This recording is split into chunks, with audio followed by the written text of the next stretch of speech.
Olá, eu sou o Padre Mauro Negro, da Congregação dos Oblatos de São José, falando do Centro de Espiritualidade Josefina de Apucarana.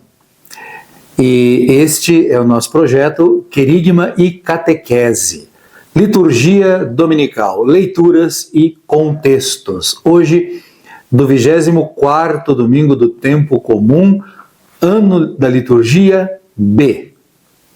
E nós começamos com um texto do profeta Isaías.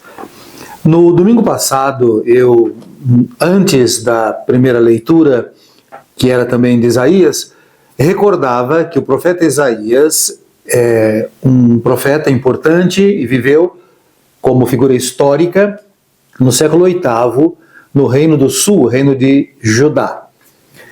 E ele tem um livro com o seu nome, mas este livro ele pode ser e é dividido pelos estudiosos em 3 partes. A parte correspondente ao profeta histórico que viveu ali em Judá no século VIII a.C. é o primeiro Isaías, que vai do capítulo 1 ao capítulo 39. Do capítulo 40 ao capítulo 55 nós temos o segundo Isaías.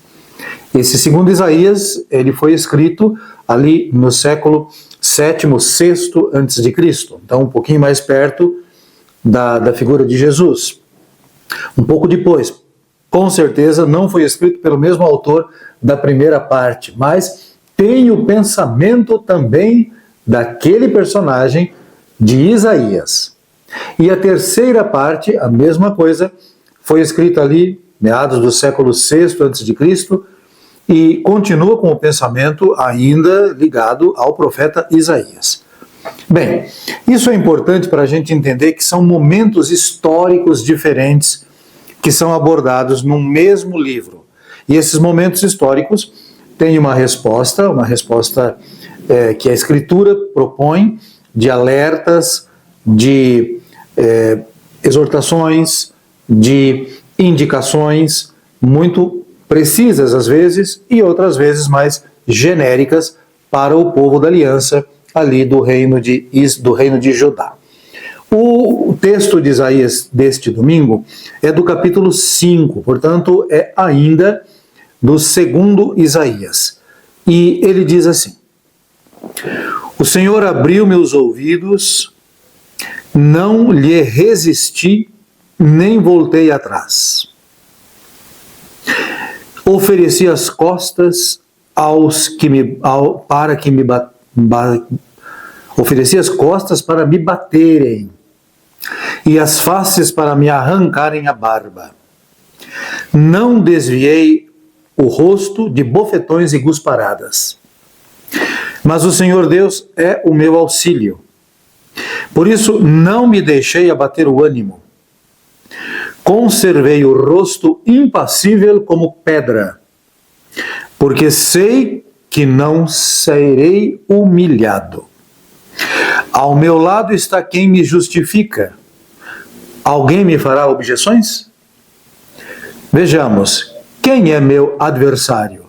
Aproxime-se. Sim, o Senhor Deus é o meu auxiliador. Quem é que me vai condenar?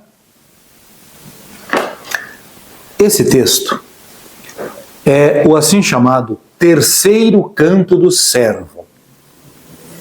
O primeiro canto do servo está no capítulo 42, o segundo canto está no capítulo 49, o terceiro, neste capítulo, capítulo 50, e o quarto canto está no capítulo 52 e 53. E neste que nós acabamos de ouvir, neste canto, o terceiro canto do servo, uma parte dele, a maior parte, nós vemos um personagem que está sendo duramente provado. E este personagem gera toda uma tradição, a tradição do servo. O servo do Senhor, ou em hebraico, Ebed Adonai. Esse Ebed Adonai, o servo do Senhor, é o modelo sobre o qual o Cristo faz a sua proposta de salvação. Jesus, quando assume a figura de Cristo, isto é, de escolhido, de enviado, de salvador também, ele assume a figura de um Cristo não glorioso, poderoso e absoluto, mas de um Cristo servo. E isso é extraordinário. Mas esse canto, voltando ao texto de Isaías, ele apresenta uma pessoa, provavelmente um homem, que enfrenta o sofrimento, expondo-se totalmente. E ele não rejeita a vergonha de ser exposto, ele não rejeita sequer a dor. Ele coloca a sua confiança em Deus. Este é um modo extraordinário de apresentar um personagem também extraordinário, o servo. A ideia do servo do Senhor, do Ebed Adonai, é uma ideia gerada justamente no profeta Isaías. Gerada na segunda parte do profeta Isaías, o chamado Livro da Consolação de Israel. E apresenta este personagem não definido, não se sabe quem que é, mas é um personagem que dá sentido à história. Por quê? Porque ele entra na história e ele traz sobre si todo o peso, a carga das decisões do passado e das expectativas do futuro. E ele transforma tudo isso em um testemunho profundo de vida e de adesão ao Deus único e verdadeiro. Claramente, é o protótipo de Jesus, o servo por excelência. Para este texto de Isaías, a igreja nos propõe um salmo, o Salmo 114 ou 115, e que diz assim no seu refrão: andarei na presença de Deus, junto a Ele, na terra dos vivos. E as 4 estrofes são estas: eu amo o Senhor porque ouve o grito da minha oração. Inclinou para mim seu ouvido no dia em que eu o invoquei. Prendiam-me as cordas da morte, apertavam-me os laços do abismo. Invadiam-me angústia e tristeza. Eu então invoquei ao Senhor. Salvai, ó Senhor, minha vida. O Senhor é justiça e bondade. Nosso Deus é amor com paixão. É o Senhor quem defende os humildes. Eu estava oprimido e salvou-me. Libertou minha vida da morte. Enxugou os meus olhos do pranto e livrou os meus pés do tropeço. Andarei na presença de Deus, junto a Ele, na terra dos vivos. O texto do Evangelho é de Marcos. E também na semana passada eu lembrava que Jesus, no Evangelho de Marcos, até este momento, até este texto de hoje, Jesus parece que está numa ascensão. Ele está sendo procurado, ele está sendo muito ouvido, ele está sendo, enfim, valorizado pelas pessoas. E isso é interessante porque ele está sendo conhecido, né? A sua missão está sendo desenvolvida. Mas agora, Jesus, ele faz uma questão dupla. Ele pergunta quem dizem que ele é e ele pergunta quem é ele para os apóstolos. E a resposta gera situações novas. E essas situações novas vão fazer com que a fama de Jesus modifique. Ele aceita ser o Messias. Bom, ele sabia que era o Messias. Mas ele assume a figura do Messias. Ele ainda vai pedir que não contem nada. Mas ele assume uma nova feição. Não a feição esperada do Messias, mas uma feição ligada ao servo, que é aquele que nós ouvimos na primeira leitura. Mas vamos ouvir o texto do Evangelho, né?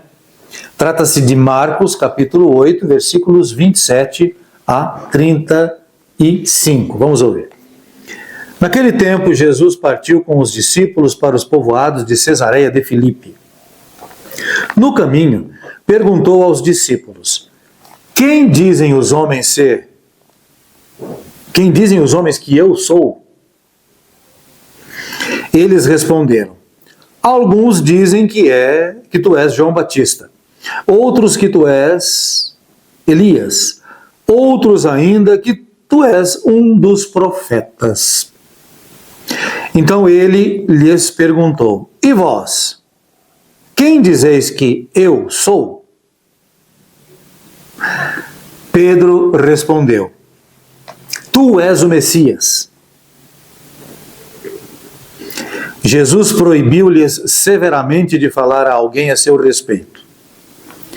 Em seguida, começou a ensiná-los, dizendo que o Filho do Homem devia sofrer muito, ser rejeitado pelos anciãos, pelos sumos sacerdotes e doutores da lei, devia ser morto e ressuscitar depois de 3 dias. Ele dizia isso abertamente. Então Pedro tomou Jesus à parte e começou a repreendê-lo. Jesus voltou-se, olhou para os discípulos e repreendeu a Pedro, dizendo: Vai para longe de mim, Satanás! Tu não pensas como Deus, e sim como os homens. Então chamou a multidão com os seus discípulos e disse: Se alguém quer me seguir, renuncie a si mesmo, tome a sua cruz e me siga. Pois quem quiser salvar a sua vida vai perdê-la.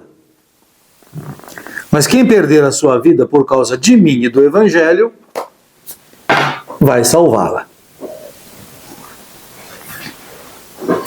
O personagem Pedro, ele é muito interessante. Eu admiro muito Pedro, porque ele é espontâneo, sincero, ele não pensa muito para falar, o que é um traço da sinceridade, né? E corre o risco de não falar a coisa certa, como hoje a bola fora que ele dá. Mas a bola fora dele é perfeitamente compreensível. E eu muitas vezes já constatei isso, e você também. As pessoas não gostam de falar de morte. Tem até gente que diz que isso atrai a morte. O que é uma tremenda de uma tolice. Mas há um certo desconforto, sim, em falar disto. Porém, é uma realidade da vida. E cá entre nós, eu acho que é o fato da gente não falar disso que torna isso mais doloroso, mais difícil de ser encarado.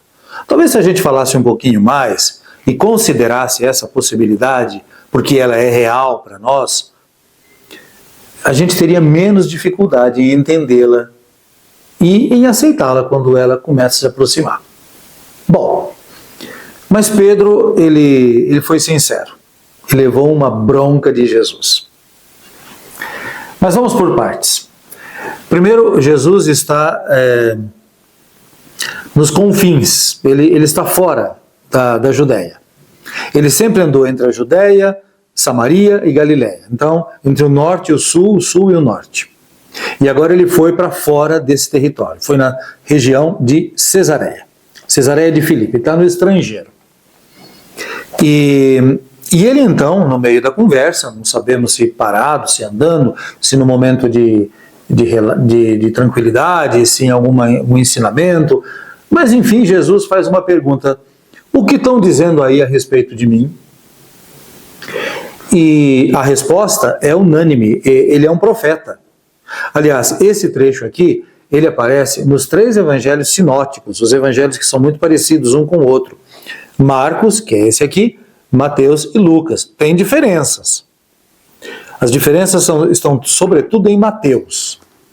Mas, basicamente, é a resposta unânime. Ele é um profeta. E todo mundo já entendeu que Jesus é um profeta. Beleza. Aliás, não precisa observar com muita atenção, não. Basta seguir o curso das ações de Jesus e suas palavras e imediatamente se entende que ele é um profeta. Então, observação rasa faz compreender que Jesus é um profeta. Mas Jesus não é só profeta. Então, ele é também o Messias, ou Cristo.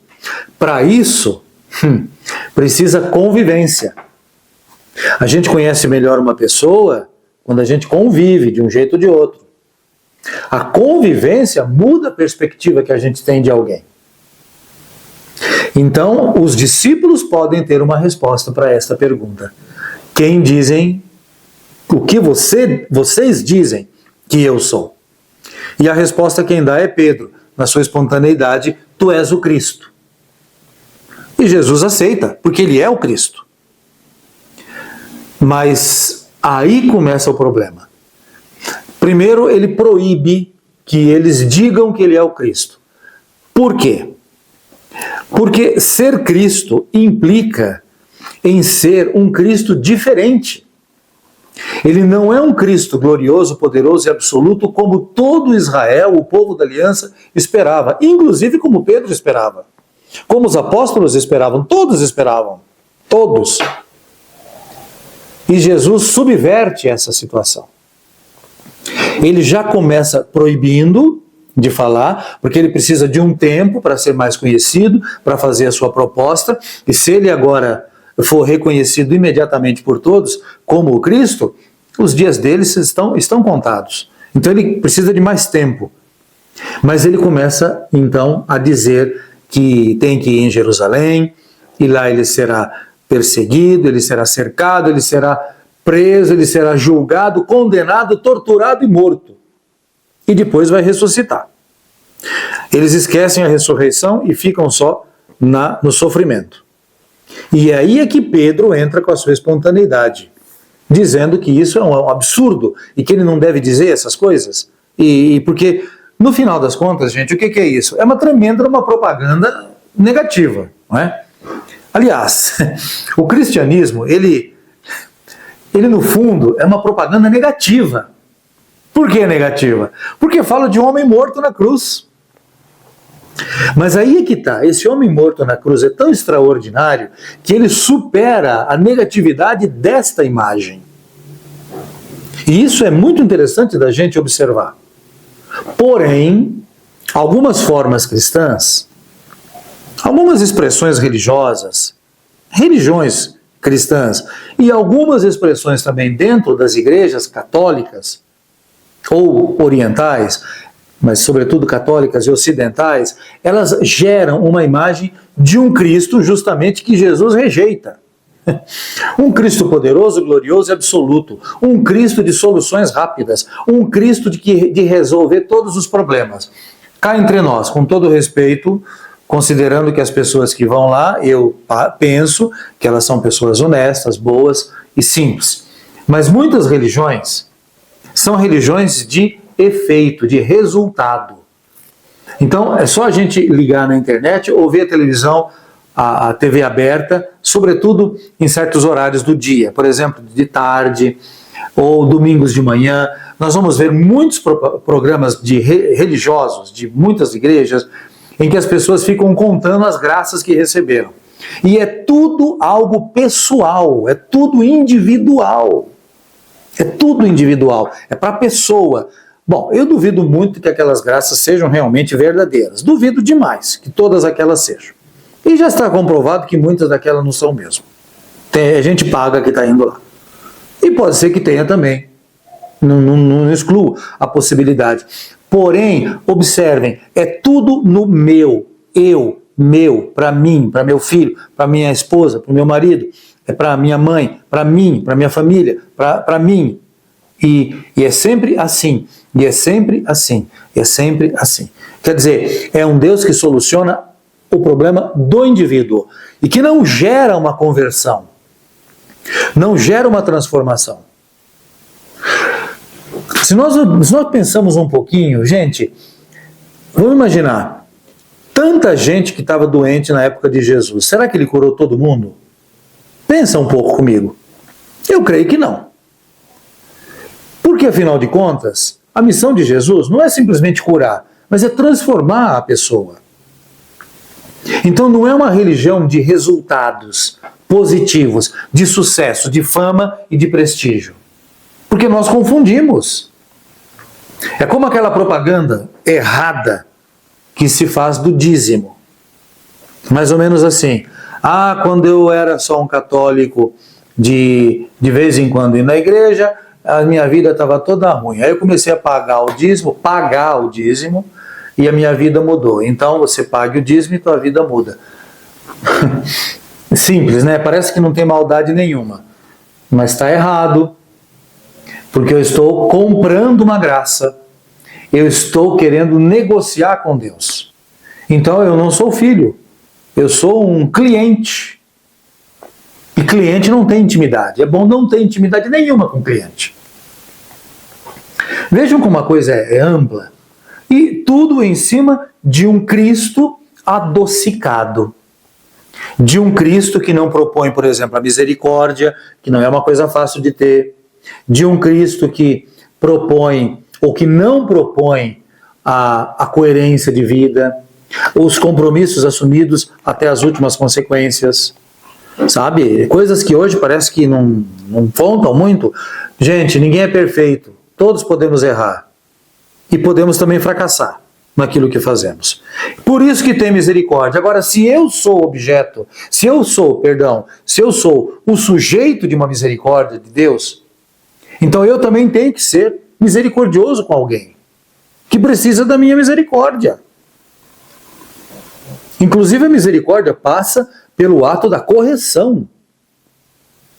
Mas voltando aqui ao texto, Jesus fala da sua morte como aquele Messias da primeira leitura do terceiro canto do servo, ou o Messias que está no quarto canto do servo em Isaías, capítulos 52 e 53. É um Messias que assume as dores humanas, que carrega as consequências dos atos humanos individuais e coletivos.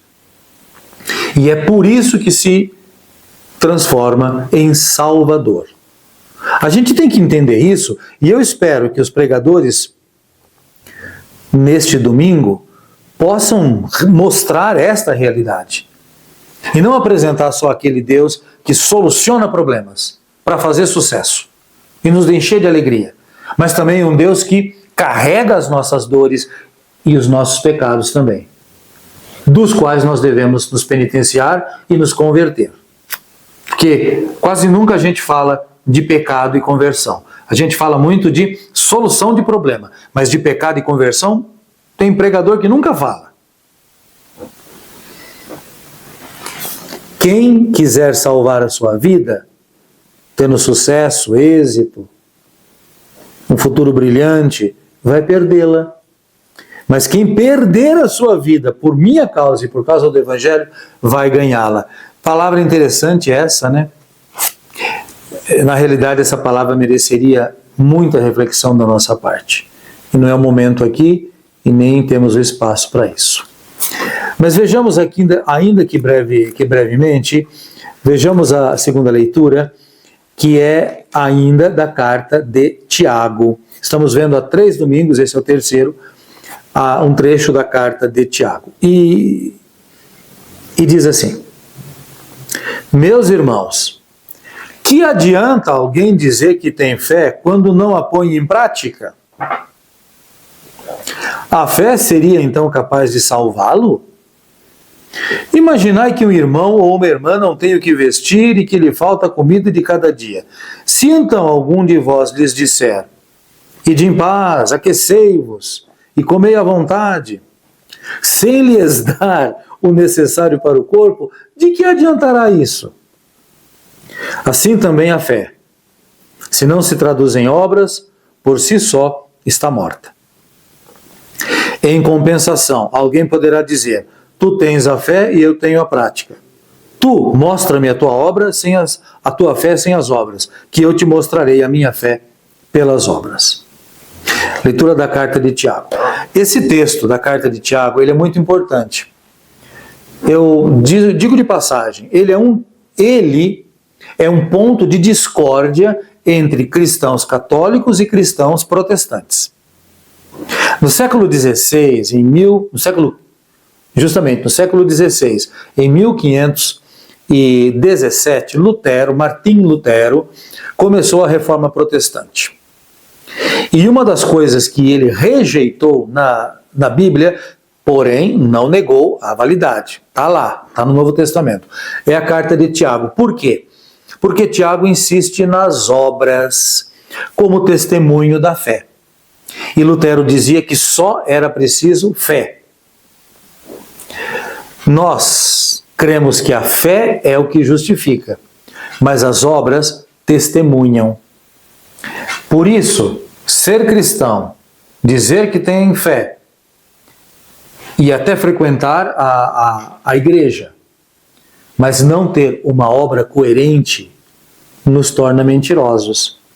E o que é essa obra coerente? Claro, são os bons comportamentos, o compromisso que a gente tem com a comunidade, mas também é o olhar para o pobre, para o fraco, para o indigente, sem o julgamento. Porque, gente, eu já vi algumas situações assim cruéis. Pessoas que dizem que não dão uma esmola, R$2, porque o sujeito vai beber tudo em pinga.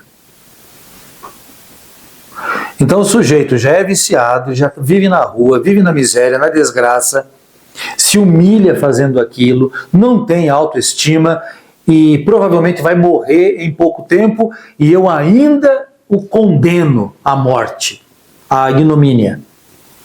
E rejeito R$2, que às vezes não paga nem um chiclete. Nós deveríamos ter um pouco mais de misericórdia, sabe? Não vamos solucionar o problema de quem está pedindo no trânsito, não vamos solucionar, mas pelo menos ele vai comer alguma coisa, ou vai beber uma bebida para poder viver um pouco mais, e quem sabe ter uma outra chance. Talvez isso que eu disse para você não tenha muito lógica, né? Mas pensa um pouquinho. E nos inspiremos, porque o Messias assumiu as nossas dores. Não devemos também nós assumir as dores dos mais frágeis? Em vez de condená-los, assim, rápida e rasteira? Bem, esse é o conjunto e algumas sugestões ligadas à liturgia do 24º domingo do tempo comum do ano litúrgico B. Eu sou o Padre Mauro Negro, dos Oblatos de São José, estou no Centro de Espiritualidade, no programa Querigma e Catequese, Liturgia Dominical, Leituras e Contextos. Desejo a você muito graça e paz. Obrigado.